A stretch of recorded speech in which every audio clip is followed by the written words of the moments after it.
Hi, my name is Josie, and I'm going to tell you guys a little bit about my struggle with anxiety and depression, and then just my recovery story and how God and my faith has helped me through any struggle that I've faced.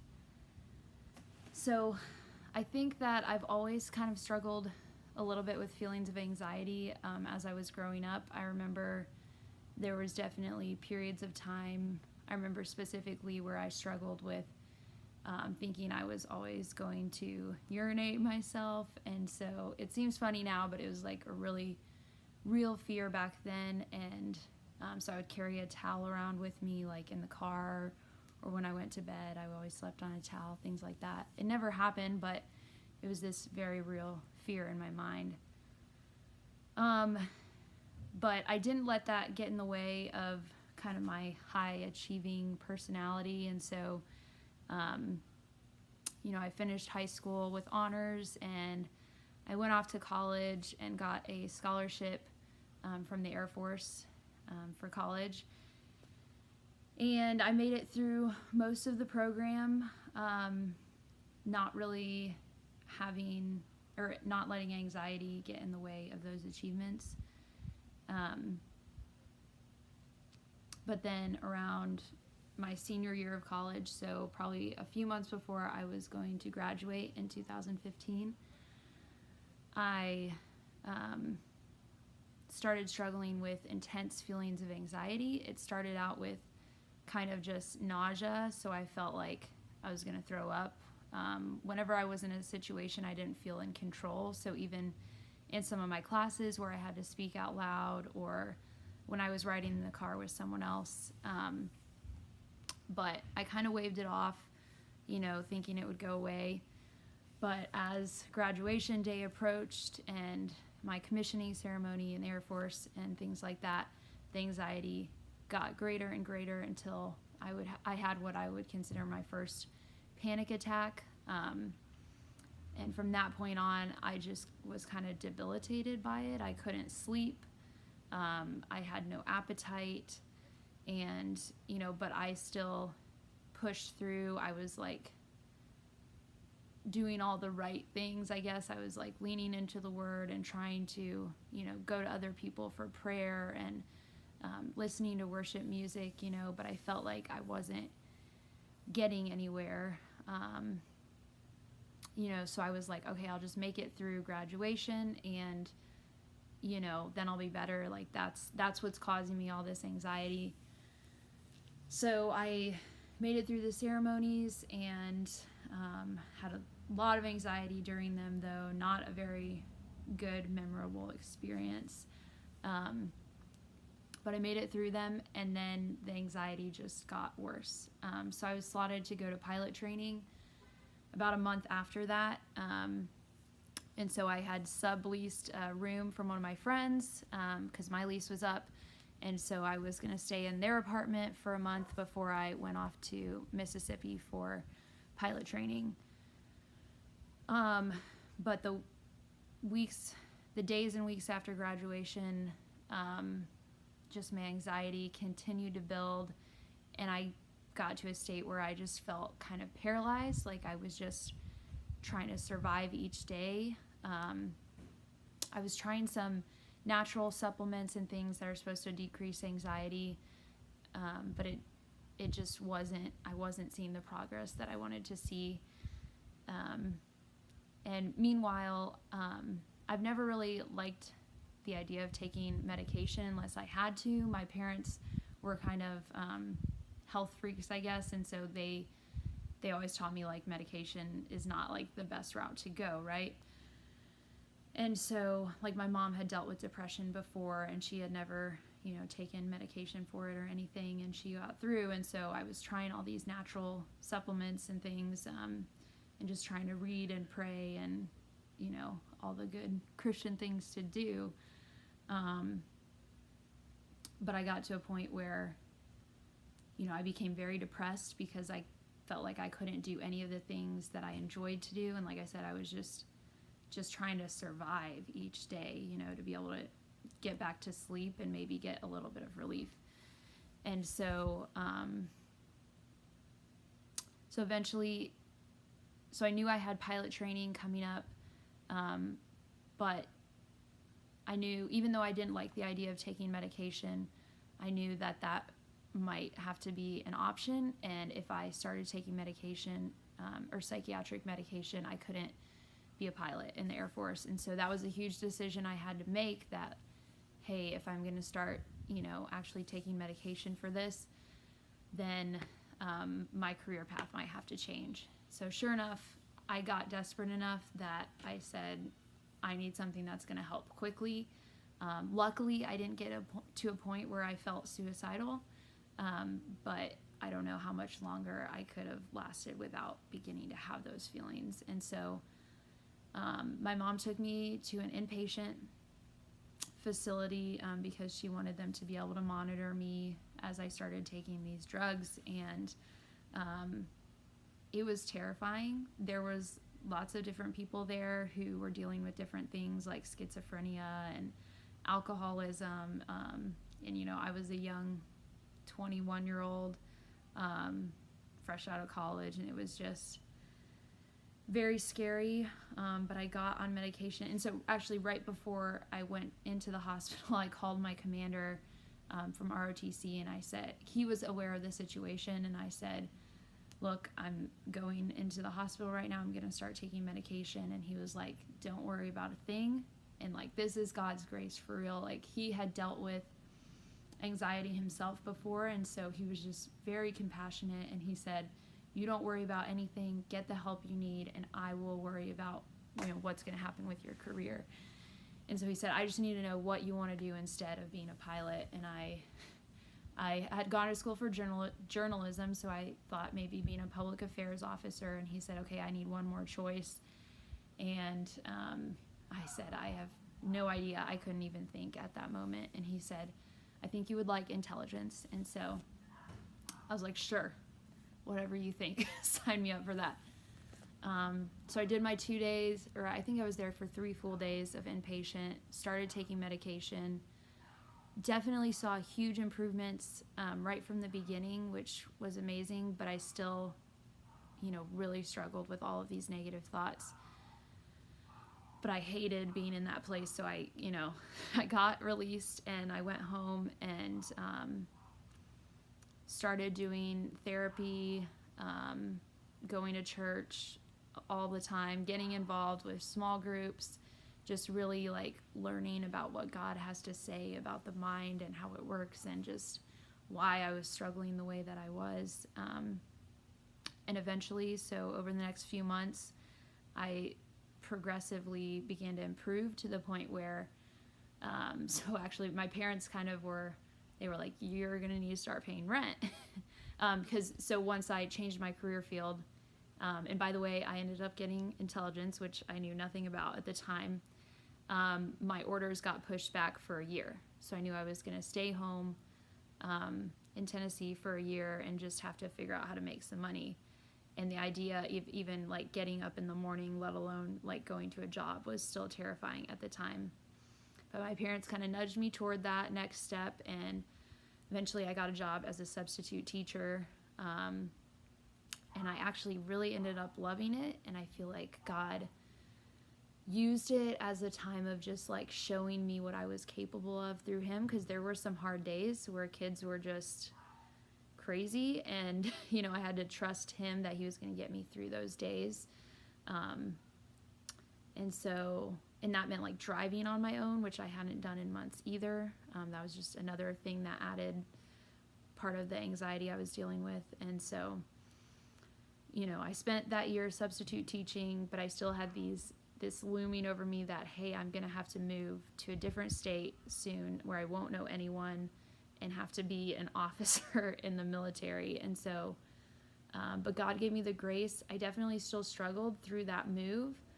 And so I had my parents drive with me down to Texas, and then I flew them back home, and those first few days on my own were pretty tough. I struggled sleeping, things like that. But I quickly made friends. I found a church and just a group to get connected with. And I actually met my would-be husband there, which was another miracle because, first of all, when I first started struggling with anxiety the year before, I was like, there's no way I can ever date. Like, that sounds terrifying, to, you know, go spend time one-on-one with someone you barely know and try to, like, develop a relationship when I could barely talk to, you know, the people I spent time with every day without, like, crying. And so, and then the fact that, you know, I was supposed to go to pilot training, and God ended up putting me in this other career field I knew nothing about, just because my commander said so. And then I meet this man that God has destined me to marry. And by the way, he didn't really want to do intel either. So it was really a God thing that we showed up there at the same time and we met. So, you know, I made it through tech school, which is another miracle because there was a lot of like public speaking and things that caused me so much anxiety, and I definitely still struggled.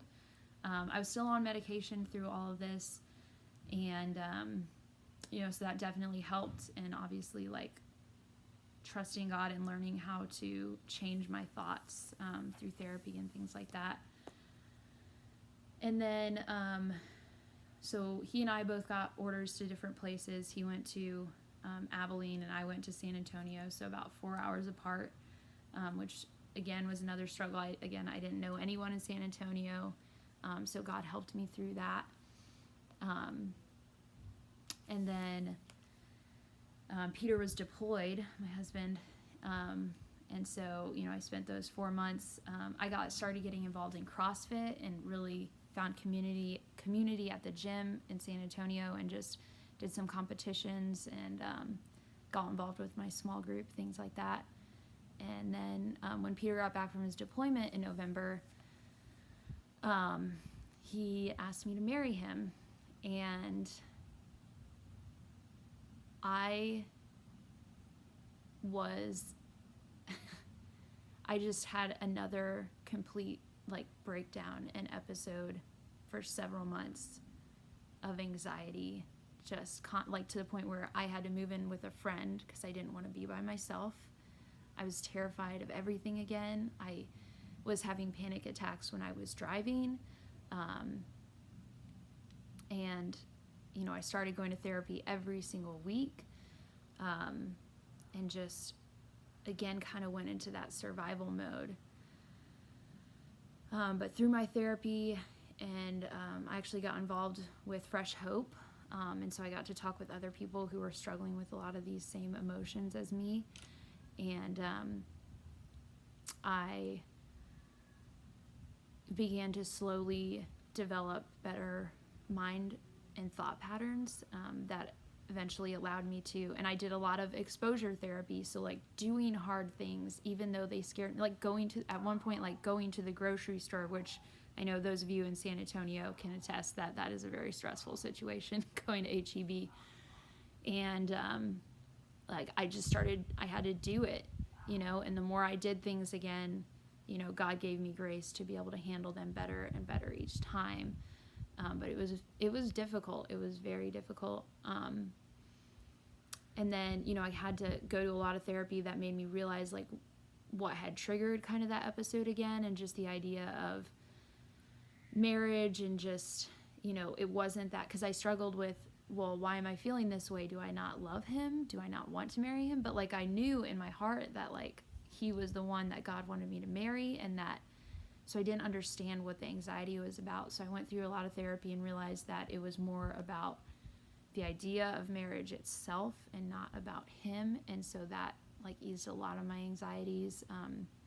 We went to premarital counseling together. And eventually, so he proposed in November. Eventually, I think by February, I started like being able to actually do some wedding planning, and, you know, still struggle with some anxiety about, okay, you know, I didn't like to be in front of people. That was another thing that caused me anxiety. So I'm like, I'm going to be the center of attention, you know, and I went from like as a little girl dreaming of my wedding day to just being like paralyzed with fear about it. And, you know, but God helped me through it. Like we planned a beautiful wedding, and we got married, and yes, I had some anxiety that day. The night before, I had kind of a panic attack when I was trying to fall asleep. But God, like, he just blessed it. And in the end, like, I see it as a very, like, good memory that day. And so I continued to heal. And like I said, this is like a continuous process. So it's been 6 years now. And there are still days I struggle with those thought processes that have been wired into my brain from all those years of like negative thinking. But so over the next 6 months, we were still living apart. God helped us through that and just different struggles that happened during that time. And then eventually in January of last year, so 2019, I was able to move up to Abilene, which added like another stressor on top of like just being married. And I was just so nervous about a new place, having developed new friendships, you know, just new job and all of that. But I can honestly say that like that was a God thing. Like he has given us so many opportunities to just love on people here. So we were able to start a small group. And so we have like 10 to 15 people that come to our house, we bought a house here, you know, that was another grace of God thing. And we're leading this small group, and I have an awesome gym, and I love my work. I was even able to go and travel for some training by myself, which was another miracle earlier last year. And now we're prepping for another move in a couple months, and I've just experienced so much grace from God, learning how to change my mind. One of the huge resources I've been learning from lately is Dr. Caroline Leaf, and she believes in just the power that God has given us to change our mind, like change the circuits, the physical matter in our brain through our thought processes and what we think and choose and do, our actions every day. And so whoever is listening to this, I just hope that, I know it can be discouraging to hear that it takes a long time, but I just want to say that like I experienced so much of God's grace in my lowest moments that I don't think I would trade it. There were very, very hard times, and I was miserable for months and months at a time. But God showed up in ways that like never once have I experienced a feeling of, you know, suicidal thoughts or anything like that, because I've always been able to know that God is going to see me through. Like he is always, you know, given me that promise, even in those moments of like fear and misery. And part of that is due to, I forgot to mention this at the beginning of my story, but back in 2014, so before my initial like anxiety episode, my little brother committed suicide, and that really like rocked my world. He was 15 years old at the time. We didn't know he was struggling with depression or anything like that. And so, you know, we had the funeral and everything. And then I went right back to school, and I didn't deal with a lot of that grief and things that I was experiencing. I tried to go to counseling at my school, but they said they didn't have availability. And so I just kind of gave up on that, and I thought I was fine. And then obviously a year later, I think a lot of those emotions just came crashing down on me, had piled up over that year. Again, by the grace of God, though, it wasn't until like the week of my graduation. So like I made it through everything I had to do to graduate college and become an officer. And then in God's grace, he allowed that timing for me. So I knew that that wasn't the answer. And I'm so grateful that God just gave me grace to never have those feelings through all the depression and the anxiety. But anyway, so I just want to leave you with And my mom told me the other day, actually, she was reading through some of her old journals from when she was helping me through all of that. And she said, it was very, very difficult to watch me go through that and to help me through that. But she said, she would have done it 10 times over if my little brother, Jeremy, had given her the opportunity to. So she just thanked me for allowing her to walk through that with me and giving her the opportunity to help me instead of just making rash decisions on my own that were permanent for temporary situations and feelings. So, so just God has done so much in my life. And like I said, I'm not, perfect now. Like, I definitely still have thoughts and feelings that I don't like. But part of my recovery has been to remember that, like, healing and recovery doesn't mean, like, zero experience of anxiety and, like, no sadness. Like, those are part of life and part of our experience. Like, we couldn't fully experience joy and, peace without, experiencing those lows as well. And it also, I think, gives us a longing for heaven to when those things are, never gonna happen again. We will never have those feelings again when we're with the Lord. And so I know that I can endure anything that this world has to offer through him because of what he's already helped me through. So thanks for letting me share.